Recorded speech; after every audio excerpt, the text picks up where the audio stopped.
As Ukrainian offensive stalls on the southern front, they have started attacking different areas. It's day 493 of Russia's operation in Ukraine. Let's dive deeper. Starting from the Cremina area.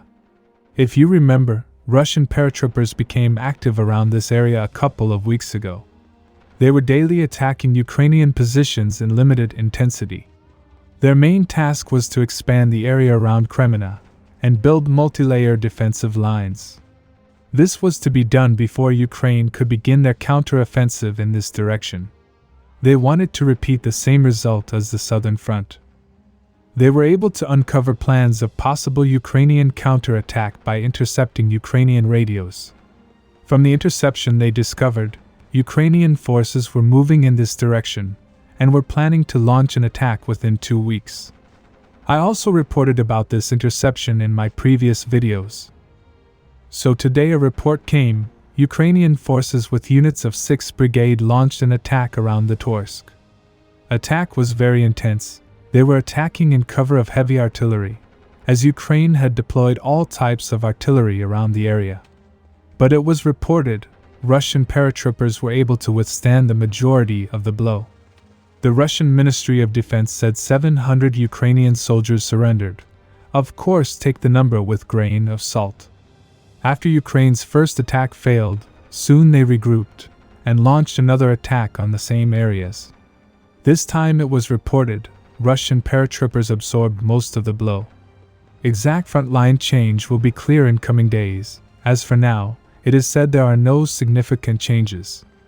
Russian sources say, these are serious attacks. Ukraine has transferred multiple air defense systems around this area. Now moving to Bakhmut city. Ukrainian forces continue to attack all the surrounding areas, and they are slowly making advance. Starting from northwest of Bakhmut, as I reported in my last video, Ukrainian forces are pushing along the road from Orikhovo-Vasilivka. As per latest report, Ukrainian forces launched multiple attacks. As a result, they were able to take this small area under their control. Currently, they are continuing their attack on this gray area. Now moving to Bakhmut city itself, if you remember, Ukrainian forces made small advance in this open field. One source says, Russian forces were able to push them back, but I was not able to confirm this with multiple sources. Now moving to south of Bakhmut city. As usual, Ukrainian forces attack all the areas every day. As per latest reports, Ukrainian forces in one of their attacks were able to take this small area under their control. As you can see, Ukrainian forces are slowly but surely advancing in Bakhmut area.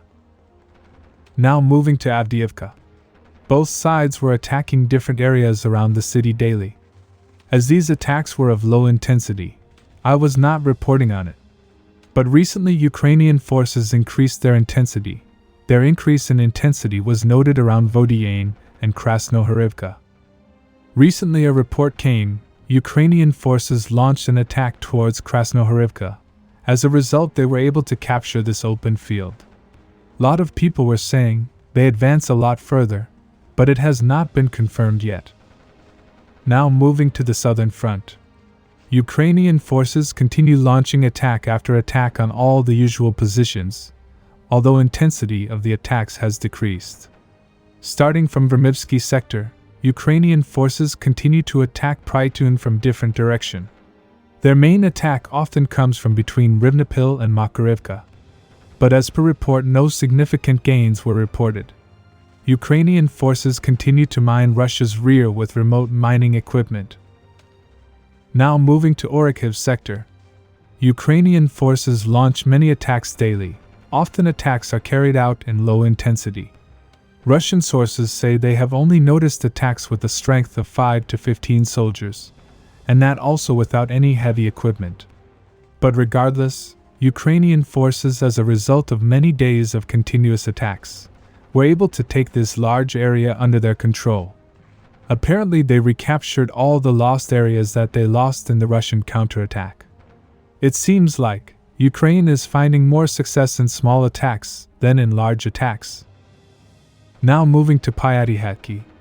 Nothing has changed, the area is a gray zone. Ukrainian forces mostly attack with a strength of 5 to 7 soldiers. They mostly try to take 1 or 2 abandoned positions, but Russian artillery strikes them and they retreat. Ukraine has launched many attacks like this. Now moving to the Kherson sector. Ukrainian forces still control areas around the bridge. Russian forces are trying everything to clear the areas. As per report, they are advancing from the eastern side. Ukrainian forces have mined all the areas surrounding the dachas. If you remember, I reported that efficiency of Russian aviation has decreased in this area. Russia wants to destroy the remains of the bridge, because Ukrainian forces are using them as a cover. So recently Russia launched an Iskander missile strike on this area.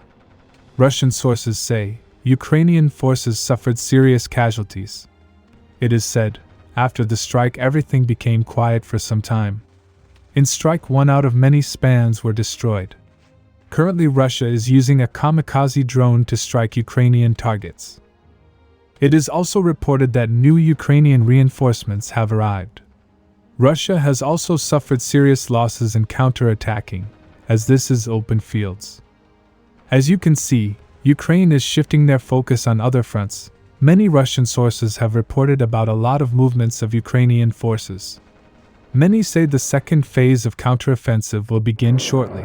Subscribe for more frontline updates. Let me know your thoughts in the comments down below.